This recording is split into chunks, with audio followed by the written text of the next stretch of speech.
All right, good Monday morning, everybody. Good morning. Okay, there's lots of Easter candy going around. What do you think is the most popular Easter candy? I would say it's hard to tell, but we all know of a candy that comes to mind, right? Yes, Peeps. Marshmallow, yeah. Yeah, the marshmallow Peeps. There they are. Okay, so according to data from Google, the candy is the most searched in every single state over the last month. So runners up though include gummies, M&Ms, Skittles, and peanut butter eggs.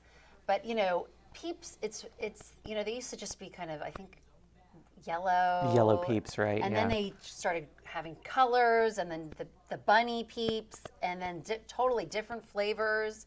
I mean, didn't you try a Pepsi Peep? Did you try a Pepsi flavored Peep? Jacob was telling us. Yeah, yes. he tried one. Yeah, they come in all different flavors these days. That does surprise me that every single state it was the top trending because they're so, they're controversial. Most people you meet aren't going to be the biggest Peeps fan. Yeah. I like Peeps. Yeah. Don't love them, but I like them, Yeah. and I'll eat them. But I guess it's just an Easter staple. Yeah. So to me, it's like candy corn. I don't necessarily like them. I might have a couple, but I like to decorate with them during Halloween and whatnot. So Peeps, for me, it's the same sort of thing. I like to decorate them. The Easter Bunny, put some in the kids' baskets, of course. But yeah, I'm not a big Peeps fan. But I have to have them around. Yeah. It's not Easter without them. Exactly. Yeah. Now, do you have a lot of Easter candy left over? Oh, it's too much. I told the kids they need to take some to school today and share it amongst their friends and teachers. It's just too much. I tried to cut back this year because I knew I didn't want all this stuff laying around. So Yeah. I brought one Twix. My daughter gave me a Twix out of her Easter basket. that was very nice of her Yeah. to share one Well, she Twix. was going to give me more, and I was like, no, just one. I'll just Yeah. have one. That's it. But yeah.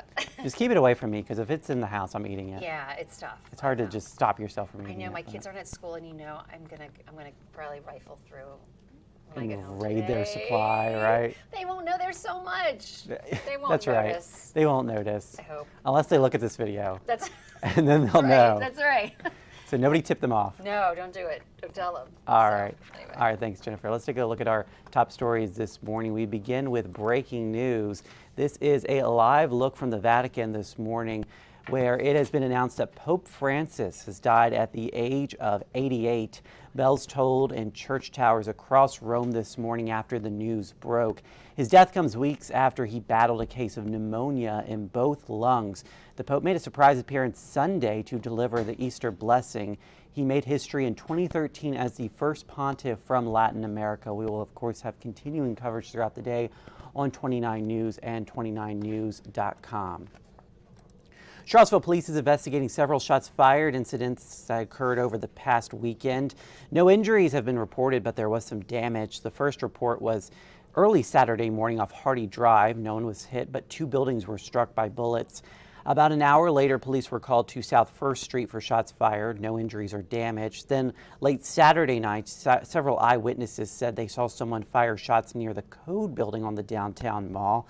No people or property were struck. If you know anything about these incidents, call Crime Stoppers. The number is 434-977-4000. A suspect has been identified in the deadly shooting of Kevin Scott Small in Nelson County last Friday. Police say 22-year-old Caitlin Ann Hypes of Augusta County is wanted for the killing. She's facing warrants for second-degree murder and the use of a firearm in the commission of a felony. A shooting took place in the Shipman area. Anyone with information on her whereabouts is asked to contact the Nelson County Sheriff's Office. The director of Piedmont Housing Alliance says uncertainty over federal budget cuts are impacting the nonprofit. Sunshine Mathon, he says the ongoing Cherry Avenue project relies heavily on money from Washington. That includes affordable housing and a grocery store. And the clock is ticking on the project with a deadline of the end of the year, which is adding to the pressure. And a big part of the Charlottesville charm is its natural beauty. Now the city may be committing to keep it green in writing. The Biophilic Sites Network is a community of cities all across the world that are nature friendly, and the group is based in Charlottesville, but the city is not yet a member. Now the Office of Sustainability is considering a move to officially become a biophilic area. The director says this could mean several changes for the city's green spaces, City Council is expected to decide on the proposal to join the network later today. Here's a look at our 7-day forecast. We've got a high of 80 today with a chance of some late showers.